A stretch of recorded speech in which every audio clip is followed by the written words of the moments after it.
Joining us now to continue this conversation is Oren Segal. Oren is the Senior Vice President of Counter-Terrorism, Counter-Extremism and Intelligence at the Anti-Defamation League. Oren, thank you so much for being with us this morning. Thank you. This is, of course, the second anti-Semitic attack we've seen in just 2 weeks. Just last month, 2 Israeli embassy employees were killed outside the Capitol Jewish Museum. And we keep reading study after study about the astronomical rise in anti-Semitic attacks. And unfortunately, yesterday's attack, just a continuation of that. Yeah, I mean, there have been 9 terrorist plots and attacks targeting Jews and Jewish institutions just in the past 12 months in this country. And, you know, by comparison, there were 7 in the previous 54 months. So we are definitely seeing a really troubling rise. And I have to say that, you know, our hearts go out to those who were victimized yesterday. And for nearly 2 years, we have been witnessing the type of rhetoric and language that has potentially led to this moment. When you dehumanize people, when you glorify and legitimize terrorist organizations, that goes beyond, you know, criticism of policy. That goes to creating an atmosphere where, you know, these attacks we fear are going to be more likely.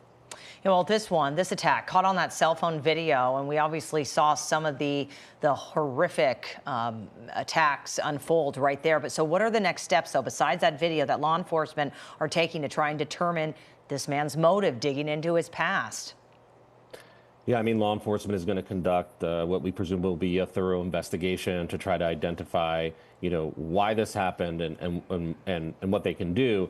You know, at the same time at ADL, we also conduct investigations, unfortunately, all too often when the Jewish community is under assault. And I think it's a little too early to tell exactly what the background is fully of this individual, but knowing that they yelled not only free Palestine, but, you know, end Zionists, right? This is the language that we know has animated previous violence, not just in D.C., but in over, you know, 150 assaults throughout the year 2024 throughout the country. You know, language has consequences, and that's why we really need to not only amplify and let people know about those consequences, but work with law enforcement and other community groups to push back against it. And, you know, part of what's happening is that many Jewish people are shifting what they're doing to try to feel safe because, as you mentioned, the atmosphere, the culture, the rhetoric is creating this environment that's leading to more attacks. I know that this is a Holy Week in the Jewish community. Talk a little bit more about that, about this holiday, and how people should make themselves feel safe when I'm sure they are apprehensive to go about their normal daily activities. The Jewish community is very used to having, you know, metal detectors, bulletproof glass, et cetera, in their institutions because of the ongoing threat that we've seen. I think what has changed in the last couple of years is just the militant rhetoric regarding, you know, foreign conflict and how it is being portrayed as being, you know, the result of all Jews, as if all Jews are responsible for what is happening overseas. You know, we've witnessed people tearing down posters of hostages for over 600 days since October 7th, right? A clear denial of Jewish and Israeli suffering. And now we have people who are literally set on fire who are just trying to show their support for those hostages, including, by the way, apparently a Holocaust survivor.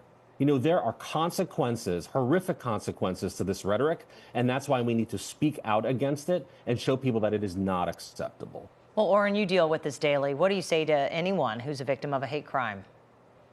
Well, listen, I think it's important to report to law enforcement. You know, data drives policy, and the more that people have the data about hate crimes in their area, the more that something can be done with it. But also, this is where other communities, those who may not have been targeted, need to step up and stand shoulder to shoulder with other victims. Because today it's the Jewish community, and last week and 2 weeks ago it was the Jewish community, but we know there are others who are going to be victimized, and we have to stand together to push back against that hate.